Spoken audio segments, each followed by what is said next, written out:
Hi guys, so here it is, Sue Gray's report. So what does it contain and what doesn't it?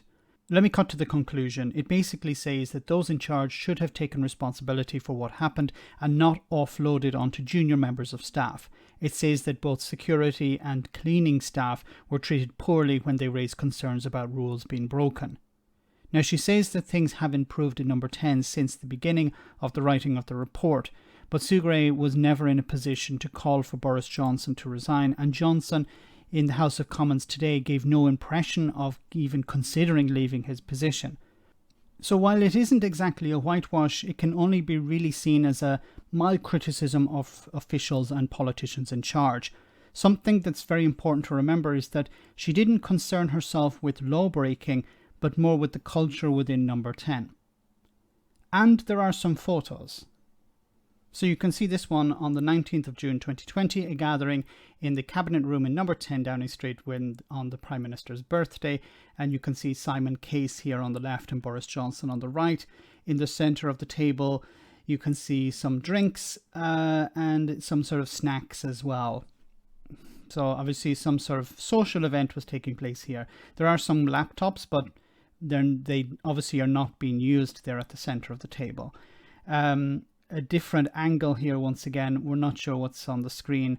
There are some other people in the room, but they have been smeared out. How can I, out of focus or whatever. Here we have on the 19th of June, we have Boris Johnson and Rishi Sunak. Rishi Sunak was fined. I'm not sure if it was for this event or was for another event. Another picture, Boris Johnson. You know, once again, people surrounded, we don't know who these people are. It's not really important, but you can see there's a lot of food on the table. Coca-Cola, orange juice, whatever, sandwiches in boxes, I think they are. This is food that was brought in. And Boris Johnson toasting to someone. I think this was a going away do. No, it was his birthday, actually. And him toasting to people with a can of Coke. 13th of November, gathering for the departure of a special advisor.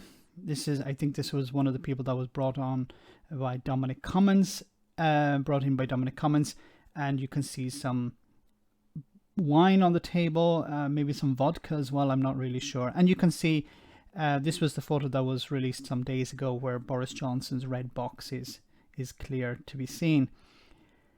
Again, Johnson celebrating, once again, how do you get away from calling this anything but a party? Look, what is going to be the impact on Johnson? Well, he's not going to resign. In the House of Commons today, he said he has no intent. Well, he didn't explicitly say he has no intention of resigning, but there's no way he's going to resign over this. The entire approach to this from the Conservatives is it's done, it's dusted, let's move on. And he's used the term move on a number of occasions in the House of Commons today. And that's what he wants to do. Just put a stone on it and move on. Forget about it, move on. Done and dusted, we need to talk about other issues. And I think that's what's going to happen. There isn't, once again, a replacement for Johnson. There isn't anyone who's going to step in and take over. The Tories are going to hold on to him for the foreseeable future, and nothing is going to really come from this. I really hope something does, but I'm afraid nothing will.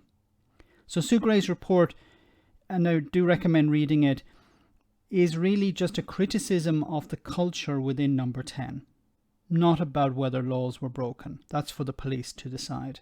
And they have already decided by giving Boris Johnson a fixed penalty notice, but he hasn't resigned over that. So he's not going to resign over this.